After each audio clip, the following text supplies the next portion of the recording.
This is VSiN, the Sports Betting Network.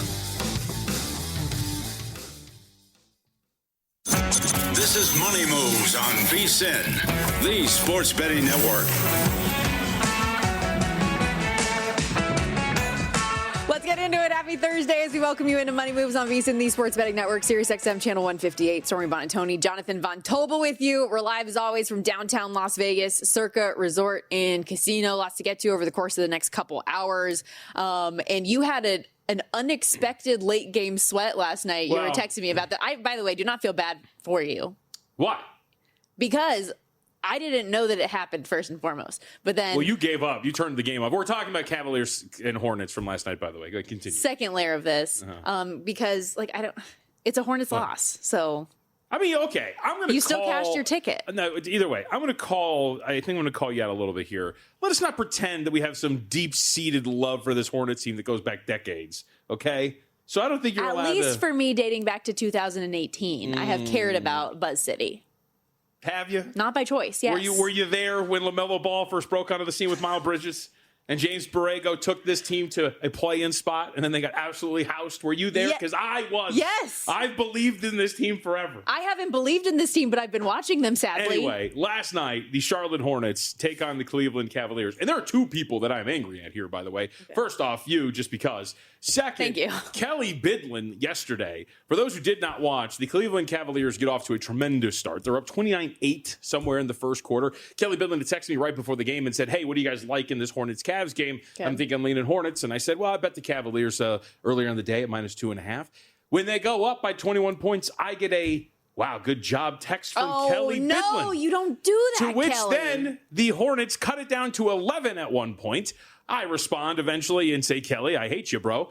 And then the ultimate meltdown continues to happen where you, I guess, fell asleep or turned it off or whatever it was. My husband screamed expletives at the television when they were down. It was either 11 or 9 with 90 seconds to go and just turned it off. And I went to hockey after that. A 9-point game. Brandon Miller hits a 3 to make it a 6-point game. Cavs then turn it over after that.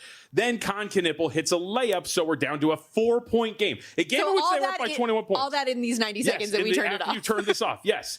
Then Tyson comes down, gets fouled. He misses one of his 2 free throws. So we're talking about a 5-point game with less than 10 seconds left to go. Keep in mind that I have like 2.5 here. And then what happens? It was like in slow motion. Brandon Miller gets a wide open 3-point attempt. And I'm like, here we go. This is it. They're going to hit a 3. This is how it ends. I'm going to fall on 2. This is going to be the most annoying beat of my life.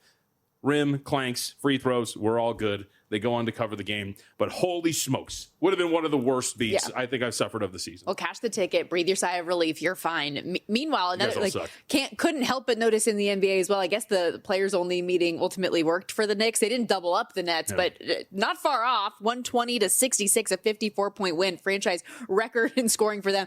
A game after getting booed off the court. Yeah, we mentioned this a little bit, and I brought this up. I was on Harvard Handicappers earlier today, so you can check that out wherever you get your podcasts. I brought this up to you yesterday and probably should have acted on it a little bit more, in that this was a game that was probably a little bit more important than a usual regular season game, especially one between Brooklyn and New York.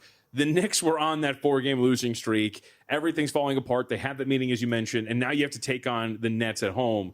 If there is a must win, if there is a game in which you cannot lose, you better put your best foot forward. It is a game against the Nets, oddly enough. And sure enough, they did just that. It's funny how the little brother can sometimes bring the best out of you. And that's exactly what happened yesterday for the Knicks. So we will see moving forward if there's going to be anything better for them, if this is the start of something, or if they're going to continue to flounder.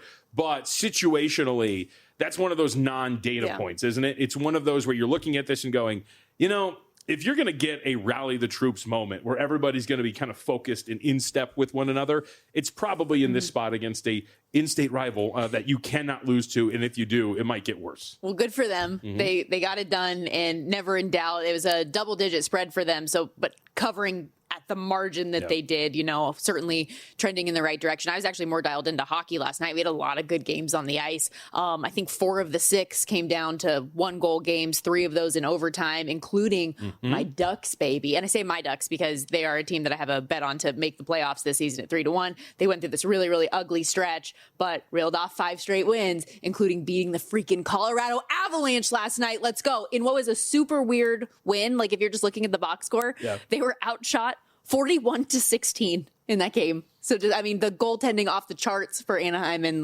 let's go. Keep it rolling. Also off the charts, but in a negative way.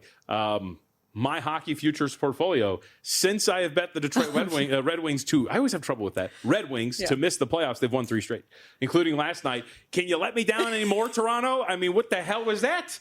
You lose, come on now. So, hockey knowledge, as we know, we'll see. They can still miss out of the playoffs, but they've won 3 straight since I bet them to miss the postseason. And hey, second half of back-to-back today against the Wild, so maybe they tired legs today. By the way, speaking of, because I'm going to tie this back to what we opened. Yesterday we talked about, and we both added the Hornets to make the play-in. Yes. So they lose the game yesterday. Because of that loss, the market has pushed them back out to plus 550 to make the play-in. Fire again? We talked about that. I talked about it with Zach today. I think it's worth considering. Okay. That's a very big price for a team that's only 3 games back. And as we'll talk about a little bit later, one of the teams in front of them continues to slide and take shots at its coach, who might be fired here in the next few weeks. Okay. Let's set the table for everything else we have to come today, which actually we will kick off the rundown talking some basketball. So let's fire it up. It's time for the top headlines and topics of the day. This is The Rundown.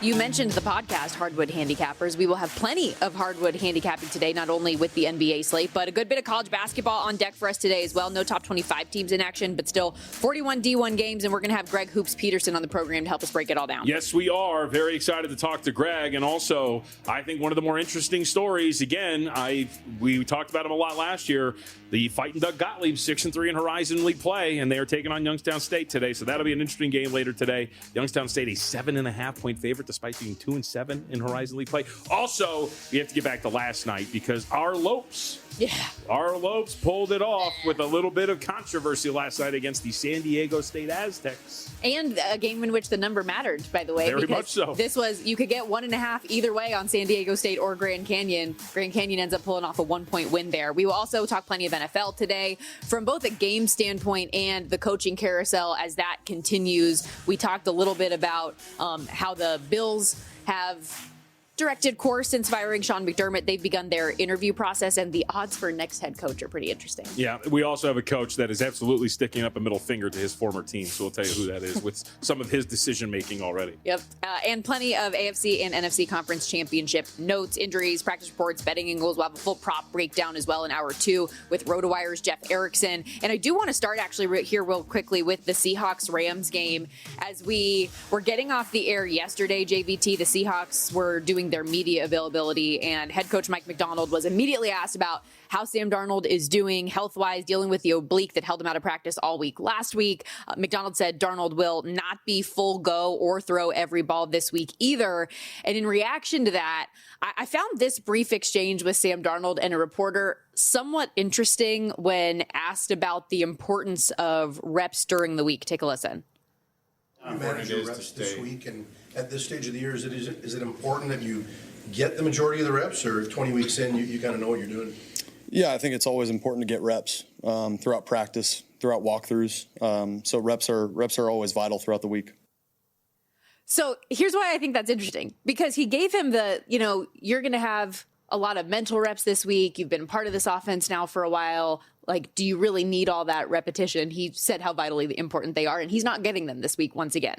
Yeah, I think we hit this last week and a little bit yesterday. I do think it's a little bit more of a serious injury than we were maybe considering. I think there's a reason why, and yes, they were blowing out the 49ers last week, but I think the Seahawks and that staff were very, very blessed to be in a position that they were blowing your team out and they only had to throw the ball 17 times. Sure. I think that was probably something that is going to bother him for a while. I mean, the fact that you're almost a week out, and actually we're a week out since we learned about this injury, and we're still talking about being limited in practice, not throwing, and giving these reps away. This is going to be something serious. Now, if they win, make it to the Super Bowl, you have 2 weeks off. Maybe that's going to be something you can recover from, but this is something that's going to matter, and I think it's going to alter the way they plan how they're going to attack this Rams team. We talked about Kenneth Walker yesterday. How many touches will he get? Under on pass attempts for Darnold potentially being an option. I think they definitely want to go that route. Yeah, 30.5 the attempts number right now, 19.5 for completions. His passing yards prop set at 234.5. Also the over under on will he throw an interception, minus 155 on the yes, plus 212 on the no. And a big part of that is because of how many picks he has thrown specifically in the 2 games against Los Angeles this season. He addressed that, his performance in the week 11 loss in particular, and his approach throwing that many picks. picks against this opponent? Obviously, it wasn't my best performance, and with still a chance to win at the end. So, for me personally, it's just, obviously it comes down to protecting the football, being smart, and getting the ball out of my hands at the same time. I've been saying it all year, like I'm going to turn it loose, and I'm going to, if it's there and, we get the coverage for the right play and I feel like it's there, I'm going to let it rip. But yeah, just being smart with the football is always at a premium. Like I gotta take care of the football at the end of the day. And, that's where my mind's at. But, if we get the right coverage and the right play and I feel like the guy's open, I'm going to let it rip. I listened to his full 10-minute press conference, and I think he brought up taking care of the football about 10 times. Like, it was a repeated thought process in his brain going through. 2 touchdowns, 6 interceptions in the 2 meetings with the Rams this year compared to 23 and 8 the other 15. I mean, zoom out. Look at since week 10, his last 9 games, 9 touchdowns to 8 interceptions. The turnover-worthy play rate has spiked to 4.1%. Again, I'll go back to that first game against L.A. That was an MVP eliminator. He was taking care of the football. He had an incredible 3.2 touchdown to interception ratio, and the turnover-worthy play rate was under 2%. And that has just completely changed. The interesting part about it is he's completely changed the way he's throwing the football. He was averaging an average at the target of over 10 yards downfield before he played the Rams the first time. Mm-hmm. Since then, it's under 8 at 7.4. So the turnover-worthy play rates have spiked. The average at the target has gone down. He's become more timid, and yet the ball is in danger more. The more we talk about it and the more I hear him talk, the more attractive that under attempts number, I think, looks at the 30.5. Might have to add that to the account. Okay, you're that music. We got to step aside. Our first time out here of the day on Money Moves. When we come back, the finalists for all of the NFL awards finally announced, and plenty of coaching carousel updates to hit on. Don't go anywhere. More Money Moves on VSiN, the Sports Betting Network, next. So you're listening to this podcast because you want an edge. But what if I told you you're only halfway there? You've got the mindset. Now it's time to get the toolkit to match. Here's the thing. Pro bettors spend thousands on data and tools. But what they don't want you to know is that you can get the same edge for a fraction of the cost with VSiN Pro. VSiN Pro gives you access to expert picks, public betting data, prop projections, powerful tools, analytics, and more. Just tap the link in the description and see why thousands of bettors are already using VSiN Pro to cash more bets.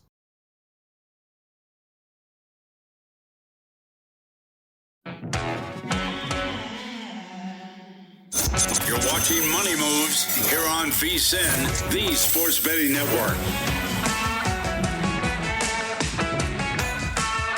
If you love the moments that make sports betting unforgettable, don't miss the top 10 most memorable sports betting moments of 2025, hosted by our own Tim Murray. Next Tuesday, January 27th, beginning at 1 o'clock Eastern. The biggest swings, the wildest finishes, and most unforgettable tickets. Relive the moments bettors won't stop talking about. Tuesday, 1 Eastern, only on VSiN, the Sports Betting Network. Something just hit me. So it's been this rivalry weekday, whatever, in the NBA, and I didn't understand because there's some weird rivalries. For example, last night, Cleveland and Charlotte, and I was like, why is this a rivalry? It's LaMelo and Lonzo. Oh, that's why. Yes. Okay. I did not understand why they put that as a rivalry. Did not hit me at all. And then I realized the Ball brothers, and then one of them didn't play. And then you couldn't help but love the pregame interview with the two of them. I love LaMelo Ball, the character. The basketball player leaves a lot to be desired, but he had a great interview before the game with his brother, which was very funny. What do you think of the coming off the bench stuff, by the way? It's not working. He's, I think, at a point right now where you're having the real conversations as a team of, I know I've mentioned the on-court, off-court numbers, and especially when it's them three, it's LaMelo, Con Knippel, and Brandon Miller together, and they're an elite three-man set that is great in terms of net rating, offensive rating. I think you're probably having questions as to, do we move off LaMelo Ball and really build around the duo of Con Knippel and Brandon Miller from there? So I think you're just trying to find something. It doesn't really matter what you're doing with him, whether it's coming off the bench or starting. I think he's a little bit more of a flawed player than we initially realized, especially now where you see the two guys around him actually performing very well. Oh, man. It's a tough watch every now and then. But, I mean, the potential is there, you know? That's what's frustrating, I think, more than anything else about him. His little hop jump shot where he gets like 2 inches off the ground. I still just can't get over the interview you just showed me. It's very funny. Like, and if you haven't seen it, go on Twitter and check out. They did just a short pregame interview on ESPN with the two brothers, and it's funny just to see how different the level of just polish and maybe interview trading, whatever you want to call it, between LaMelo and Lonzo is pretty funny. That said, let's shift gears into the NFL because we did get the reveals this morning for NFL honors and who are going to be the finalists for all of these major awards in the National Football League. We talked yesterday already about the Pro Football Writers of America and how they had their winners officially come out and what that could mean from a correlation standpoint with some of these awards. But these finalists are actually based on the voting. So the voting has been done. There are 50 voters on all of these awards, and the top 5 finalists in each category are based on how those votes shook out. And for MVP, your top 5 are Josh Allen, Trevor Lawrence, Drake May, Christian McCaffrey, and Matthew Stafford. McCaffrey, by the way, according to ESPN's Adam Schefter, the first player in NFL history to be a finalist for MVP, Offensive Player of the Year, and Comeback Player of the Year. I hope with all of my heart that Christian McCaffrey wins MVP. And all of these stupid, all of these dumb and idiotic conversations we've been having about this award for months on end now just end with an absolutely catastrophic decision that would make it all meaningless. On Kalshi, the only 2 players that are available are Matthew Stafford and Drake May, at least remaining. And as you guys know, the actual sports books have had this down for a while now. But on Kalshi, Matthew Stafford, 88%. Drake May, 12%. Tie co-winners also available as an option, 2%. I am, never mind. I'm not going to say anything. I'm thinking that they're just announcing these guys and how many they are just to make it somewhat interesting, but we know exactly who the top 2 are going to be. Yes. And we will see exactly what's going to happen here. Did any of these surprise you at all to see a certain name in the mix? Because there was one for me. Who? Offensive Player of the Year, that Drake May was a candidate. He was a top 5 finalist.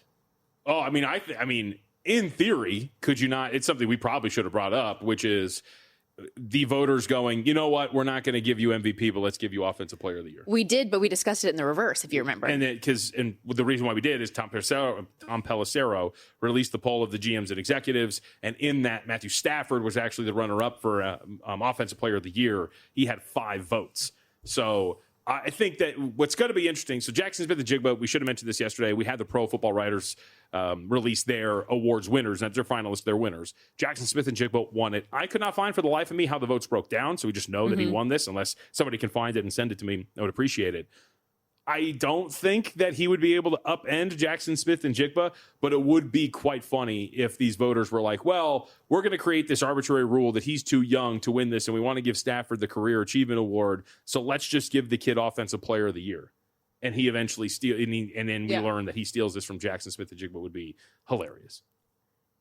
At least what's available on Kalshi right now, JSN is 86%, Puka Nacua 10%, and Christian McCaffrey 4%. So Drake May did not at least make their options that are available. But I completely understand the argument, and you want to feel rewarded, or feel like you can reward the young man for the way that he performed this season. Because to be neck and neck that way, your second year in the league with Matthew Stafford, who's basically, we're calling this a career lifetime achievement award type of a thing, is pretty cool, and he had a special season. You can make the argument for Offensive Player of the Year for him. I know a lot of people like to stay with base stats, statistics, and wide receivers. There are people that have said that they just won't vote for a quarterback for that award too. So I think that probably comes into it. Yeah, I have not seen that. Yes, because there have been. If you look back at the last, we went back through this, but if you look at the past amount of however many quarterbacks that won Offensive Player of the Year, they also won MVP. Yeah.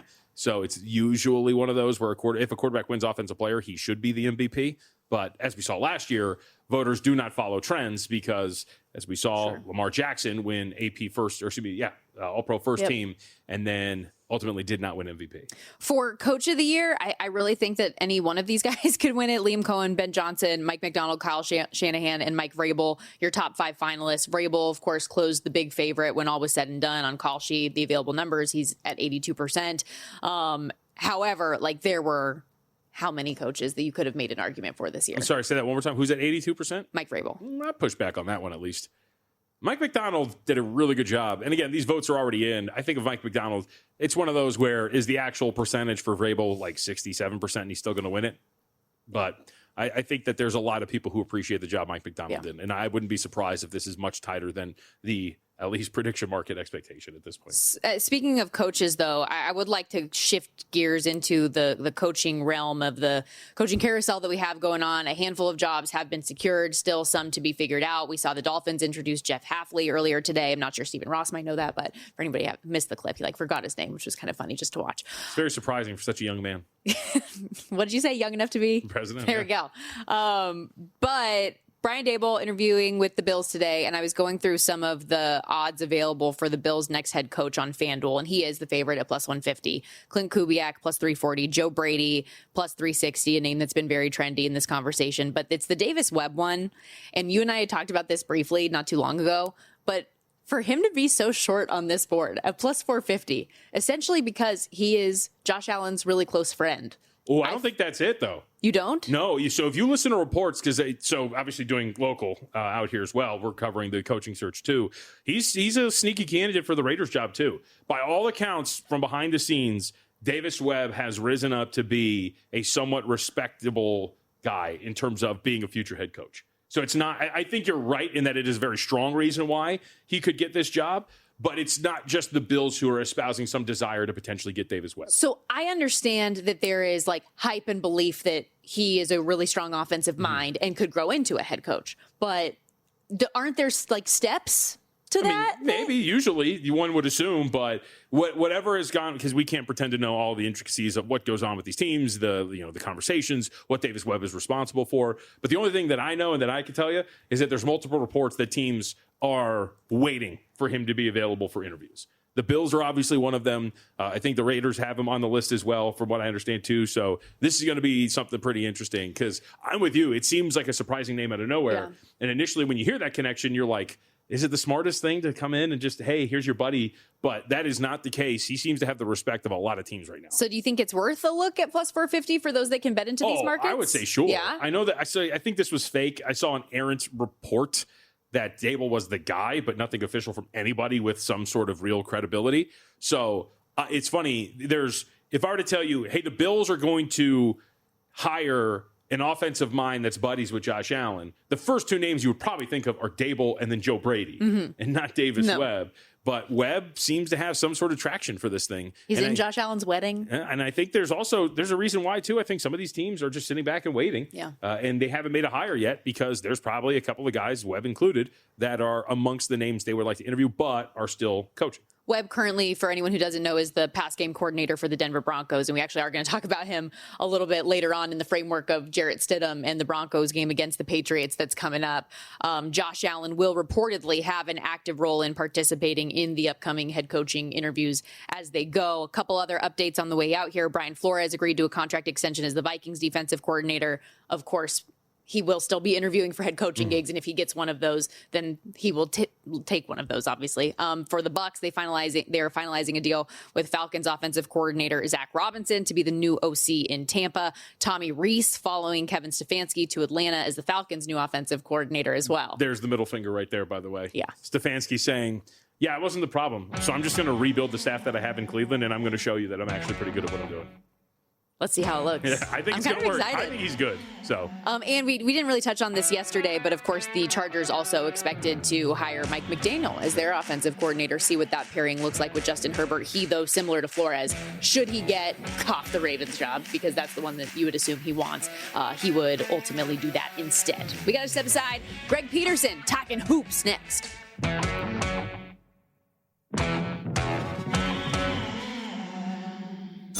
You're watching Money Moves here on VSiN, the Sports Betting Network. 49 games in college hoops today. No ranked teams in action, but that oftentimes can mean for people that are looking at some of these lower level conferences, more opportunity on the board as we welcome you back here to Money Moves. Stormy Buonantony, Jonathan Von Tobel with you live from downtown Las Vegas. Excited to have the one and only Greg Hoops Peterson join us now to break down the card. Of course, VSiN betting analyst, writer, host of the Coast to Coast Hoops podcast. Catch the daily articles each and every day over there at vsin.com. And Greg, you're already sweating a game today with Florida Gulf Coast and Austin Peay right now. Yep, I absolutely am. I took a shot on Austin Peay on the under, and right now we're looking pretty good in this game. So I'm feeling pretty good about this one. But that said, you never know in some of these very strange day games as well, which I wish we had more of these. We've been robbed of so many day games here throughout college basketball. So it's great that we've got these today. And we're probably going to have a few the next few days, because you want to be noting, if you're looking at the board for Saturday, with these storms coming in, a lot of these games are supposed to be on Saturday. Some of them might be pushed to Sunday and Friday. Yep. Very good note. And I will be looking forward to some. Hopefully we get pushed back a little bit. I mean, come on. I want some spread out. I want to watch some of Well, these hopefully games. not. I'm working a game in Lubbock that's going to be impacted by weather. And so I would prefer that one not to be shifted to Sunday. Yeah, me too, because that makes my life harder. So, yep, I agree with that. All right, Greg, let's talk about a couple of these. I know this is on your list. I'd like to get your thoughts on the side as well, though. Green Bay on the road against Youngstown State. Doug Gottlieb dropped the show, and now all of a sudden he's got a pretty good job on his hands here, and he's looking pretty good in Horizon League play. But catching 7.5 on a Youngstown State team that has kind of struggled in Horizon League play. So what do we make of this line? I know you got a total, but just this game overall, what are your thoughts? He drops one show and he's got another one out there in the great state of Wisconsin. And personally, now that this line has shifted to 7.5, because when I was doing my write-ups, this was more around 5.5 to 6. I am in on the points with UW Green Bay. It's Green Bay team that doesn't play a lot of defense. They're outside the top 300 in terms of points allowed on a per possession basis, but they're pretty efficient on offense. They shoot the three well, top 150 team there. They don't turn the ball over a ton. They're not going to grab any sort of second and third chances. They are not good on the glass. That said, what this team does a good job of is being able to hit their free throws. They've got a quartet of different guys that give you at least 11 points per game. And they go up against a Youngstown State team that's not the same team defensively that they were a season ago. They're outside the top 200 in terms of points allowed on a per possession basis. And that's why I originally just was sticking with the over in this game. But now that we're getting a few more points with this Green Bay bunch, it's a Youngstown State team that has seen a little bit of a diminishment with regards to their interior defense. Youngstown State is a team that's going to generate a few more turnovers than UW Green Bay, but I think that Green Bay, team that's been protecting the ball, fewer than 12 turnovers per game, they're able to break through that pressure, score enough points to be able to get you the over and hold within this line. So I'm in on the over and the points with Green Bay. Going through some of your plays today, Greg, it appears Wisconsin is a theme because you've got to play in the UW Green Bay game, in the UW Milwaukee game, and Wisconsin Penn State. So let's go to that one here real quickly with Wisconsin taking on the Nittany Lions out there at Penn State. The Lions getting 5.5 points at home, total 159.5, and they have really struggled lately, dropping 5 in a row in 8 of their last 9. Well, for one, I am from the state of Wisconsin, so I have to appease the home state here. But that said, with regards to this one, I'm in on the under because with Penn State, they're playing slower than ever under Mike Rhodes. Typically, it's a Penn State team that's in the top 75 in terms of total possessions per game under them. They're down to about 289th right now. And Wisconsin's the exact opposite. Wisconsin is a team that is now in the top 100 in terms of total possessions per game, which is probably the first time that has happened since dinosaurs roamed the earth. I mean, it has been a long time since Wisconsin has played with any sort of tempo whatsoever. But Penn State does a good job in terms of limiting possessions in their game as well with the way that they generate turnovers. At home, top 50 team in terms of turnovers generated on a per possession basis. You know that there's not going to be a lot of second and third chances here either. Well, Wisconsin has been a team that's been outside the top 100 in terms of points allowed on a per possession basis. One thing that they do, they don't allow you to get second chances. 17th of the country in terms of defensive rebound percentage. You've got a Penn State team that does a good job in terms of generating turnovers. So that means fewer opportunities to score. This total of 159.5. I think it's a little bit too lofty, especially with Wisconsin scoring about 17 points fewer per 100 possessions away from home rather than at home. And I do think that helps Penn State hold in there. Won't take the 5.5 with Penn State and the under. All right, let's stay with the theme here then. Stormy did mention the Milwaukee game that you like. So what do we do here? Robert Morris laying 5, Greg Budd. I think they're coming off of 2 straight overtime games, had another tight one prior to that. So is this a rough spot here in another Horizon matchup?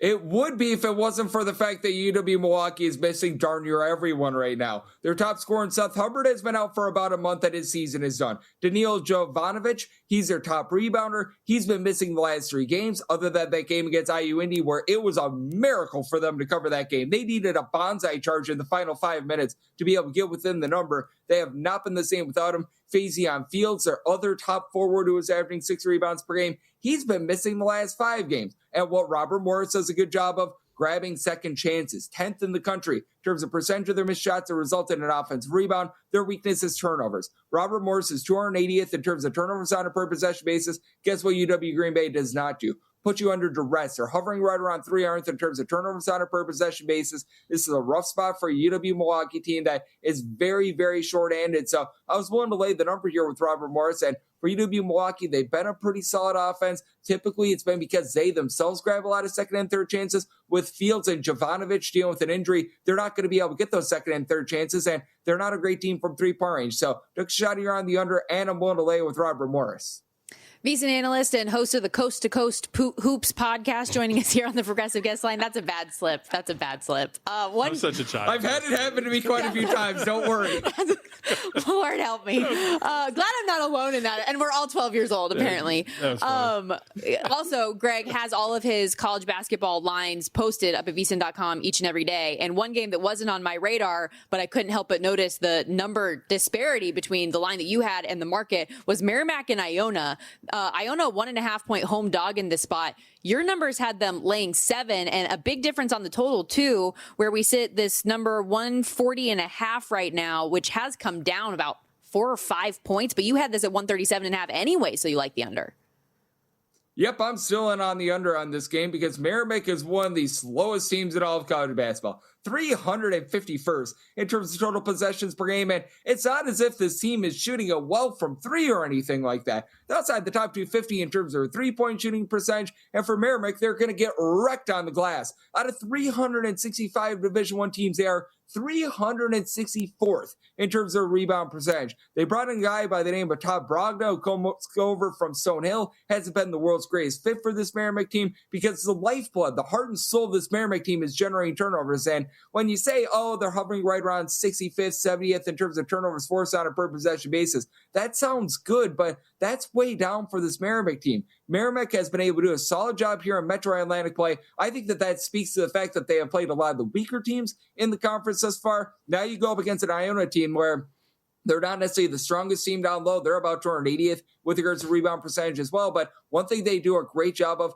being able to guard the three-point line. Teams shoot less than 30.5% from three against them, with Merrimack having absolutely no low post play whatsoever. This feels like a terrible matchup for them. Iona being a home underdog was one that was very head-scratching to me. I personally just took a shot here on the money line. I felt like they should have been a touchdown favorite here, and I'm in on that under. All right, I'm going to throw you an off-speed pitch, but I know you can handle it because you know everything about these games. UC San Diego and UC Davis was actually a really interesting game for me later today. We've seen the Tritons look a lot more human over the last few weeks, and UC Davis has quietly covered 8 of their last 10, Greg. We're starting to see the market head in their direction. Should UC San Diego still be a road favorite here? They're only laying 1.5. I set them as a 3-point favorite. I'm willing to lay with UC San Diego because in a tight spot for this UC Davis team, they just turn the ball over a little bit too much for my liking, and they don't do a great job on the glass. Outside of Nico Rokac, you really don't have anyone that gives you over 5.5 rebounds per game. For UC San Diego, Leo Beth has been rock solid for them, 17 points, 6 rebounds. It's a San Diego team that as well shoots better from three-point range away from home rather than at home. They're shooting more around 36-37% from three-point range at a road or neutral court venue, closer to about 33% at home. And with this UC San Diego team, they do a good job in terms of taking care of the ball, which really takes away the, shall we say, strength of this UC Davis team. UC Davis is a team that's looking to generate turnovers, top 100 team in terms of turnovers forced on a per possession basis. I do think that UC San Diego going to do a good job protecting the ball, get to the free throw line, knock those down, and find a way just barely to be able to cover this number. So I'm still in on UC San Diego as a very, very slim road favorite, seeing that right around 1.5, 2 points. Greg, thank you so much for the time today. We appreciate it. Good luck with the plays. Always appreciate you guys. Thank you. Greg Peterson, everybody. Again, download and subscribe the Coast to Coast Hoops podcast. Got to really put the emphasis on the H there when you can. Also, a good reminder again, in addition to his numbers being posted up at vsin.com, he has daily articles and write-ups for his best bets each and every day. When you're a VSiN Pro subscriber, we're also going to have the March Madness, the full packet of information that's going to come out ahead of the tournament. And with that, right now, we've got a special deal going on at vsin.com. If you want to be a full-time subscriber in honor of the Super Bowl coming up, we've got the Big Game 60 deal for a VSiN Pro subscription where you save $60 off. And all you need to do is use our promo code MONEY. So in addition to all of the great stuff we're talking about with our betting guides and the daily content, you also get exclusive betting splits, AI-powered prop tools, 24/7 video. You can think it. We've got it up at vsin.com. So vsin.com/subscribe. Again, $60 $10 off our regular deal for an annual subscription. We will be right back here on Money Moves, but going to keep the hoops talk coming, looking to some futures markets and an interesting trend that could be on the horizon. We'll be right back.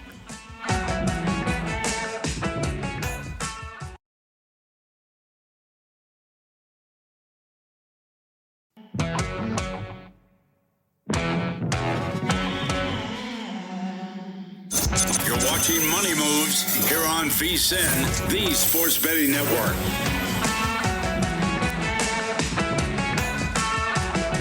You look up at the American Express out there in La Quinta, California. Just wondering, Scotty Scheffler's underway in the front nine. How's he doing? Oh, just 6 under already. So we're off and running. It appears, JVT? Yeah, it would appear so. And it would appear that golf is ruined yet again. And that some people like to say they like dominance. You don't. This is going to be boring, and he is going to be an absolute machine as usual. So, as you mentioned, already hawking down everybody in front of him here. And by the time we get to the weekend, I'm sure this will be a very sizable gap between him and the field. Vince Whaley atop the leaderboard right now at 7 under through 12 holes. But we'll keep tabs on this as we go. I'm sweating out my Patrick Cantlay top 10. I added a top 20 as well. He's 3 under through 4 so far. Anybody that you ended up firing on that you're keeping tabs on? Did you do the Will Zalatoris and beyond? I already broke my resolution. You forgot to place a bet? Dude! We'll start again right now. Much like everybody who goes to the gym at the start of the new year. I'm back on it. Pathetic. Be better. I still have the rest of the tournament. I can go in tournament. You're like that guy that says, okay, I'm going to go to the gym 4 days a week now. That's my new resolution. And it's like week 2. I said that 5 seconds ago. Week 2. I just said Maybe that's why I was on my head. Yeah, exactly. They're going to go with cigarettes because that was the other thing. I told you yesterday I have holes in my brain. Something's going on here. You don't need to tell me. Although, another thing, sorry, no, I'm like rude. I feel like I'm the dog from Up, Squirrel, and I'm just going 80 different directions. But you brought this up earlier in passing, and then it just popped up on my feed once again, the Curt Cignetti Chipotle bowl order. You're very upset about this. Well, it's a terrible bowl. It's brown rice, black beans, chicken, and guacamole on the side, I believe, is the order, if I remember that from my memory. It's probably a pretty big reason why he's as miserable as he is. I mean, it's the worst order I've ever seen in my life. We finally saw him smile. He drank his Hoosier beer. It's very dry, though. It's a very Caucasian order. Let's just put it that way. He is a white man who lives in Indiana. I don't know what you expect from him. I mean, you don't help all with he the does is stereotypes. all he does is win. It's not helping his people. Did you see that too? That on Google, I guess if you Google his name, it changes and it says yep, he won or something. Very low effort, but yes, indeed. It's like Times New Roman font that pops up at the top of your screen. I did it just. I wonder how long that'll last for. Is that going to be a forever thing now, or is that on a time limit for the next week? I don't know. I'm just interested in it. Like Google does those little fun things every now and then. Let's get back to a little bit of college basketball because I know that we've played some sound from some of the bigger programs, and we had Mark Pope and how defeated he was early on in the season. We have another very defeated head coach in college basketball right now. Arizona State slumping pretty badly right now, and Bobby Hurley had this to say about what he feels is a very clear and distinct lack of a home court advantage these days. We have not played well here in years, like since before COVID. Like we had this place cooking before COVID. Now it's a sterile environment. We don't win here. We don't give our fans any reason to show up with enthusiasm to think that we're going to win a basketball game. And we have been dreadful at home for years. Even the year, I mean, I'd have to look at the exact record. The last time we did go to the NCAA tournament a couple of years ago, I don't think we were great here. Like, I think we were better freaking on the road somewhere, anywhere, So this has been going on for a while, and it's not a home court advantage. We can't win here, and bottom line. And it's not just that, JVT. He also went on to say, it's hard to see a lot of light at the end of the tunnel. He said, my voice is not working with this group. It sounds like homeboy wants out. I mean, Arizona State should want out since the 2024 season. You know how many wins he has in conference play? 13. He's got 1 so far this year. You could blame home court all you want, but Bobby Hurley has fallen off in terms of being, I think, a legitimately good head coach. He hasn't had a winning record with this team since 2023. And you go back even further than that. That was the first winning record he's had since 2020. So I don't know what it's in there. He snuck in the truth, which is I haven't given him any reason to come. But for that whole rant to be about home court, I mean, bro, your program has been awful under you for a very long time. And I don't know why you continue to kind of beat this dead horse if you're Arizona State. Maybe you're trying to catch the lightning in a bottle, but you have the lesser Hurley brother, and it's not going to all of a sudden turn things around. That reaction comes on the heels of what was a 75-63 loss as a short favorite at home against West Virginia last night. They've dropped 3 straight, 7 of their last 8. Granted, like 3 of those are against top 9 teams in the country, so worth noting there. 2-6 though ATS in that stretch. And one last thing, to speaking to the home court: 4-4-1 ATS at home this season, 3-4-1 ATS as a home favorite. I just wanted to add on, for what it's worth, KenPom has them 125th in terms of home court advantage. Okay, so pretty middle of the pack, yeah, with over 300 programs in college basketball these days. I know something that with a lot of people kind of shifting gears into college hoops right now, with college football finally wrapping up. We're in the postseason for the NFL. There's fewer games. More and more people are diving into the sport. You and Mitch Moss on the Pod to the Futures this week were talking about some numbers out there on Kansas, and maybe like you want to set up the framework for how we get into this, but I mean, we were just talking about some college basketball futures. I know yesterday I talked about adding Florida the day before, Florida and Kansas, and Mitch was talking about hunting around for some numbers and maybe even a strategy on waiting. I did not, but hear what Mitch had to say. Peterson's insane. He's incredible. My buddy, who really, he knows ball quite well, was a good player in his early days. He sent me a text. He's actually the guy who put me on Kansas last week during that game on Friday against Baylor. He's like, turn this on right now. I did. He's like, we need to bet this team. And I'm watching a little bit more. I'm like, I think he's right. He thinks that Peterson plays so close to what Kobe looked like when he was young. It's not even funny. Ooh, interesting. So, but here's the thing. Now that number is gone, I will say that there's going to be an opportunity. This might scare you off the team, but I think don't bet him now because that number is going to come back up. I think. Here's their schedule. Last day of January, they play BYU. In February, they play at Texas Tech. They host Arizona. They're at Iowa State. They play Houston, and they're at Arizona again. Yeah. So they have losses coming. But once that number drifts back up, assuming that it does, I think you have to have a little Kansas in pocket if it's going to be around 50 or 60 to 1. If you want that in a more simplistic version, they've got 4 games coming up on the rest of their schedule against top 5 KenPom teams right now. You zoom out to top 20, and that number goes up to 6. So you have a tough schedule. The logic there being that if they take some of those losses, the odds might lessen, and that you might get a better price and a little bit more bang for your buck there.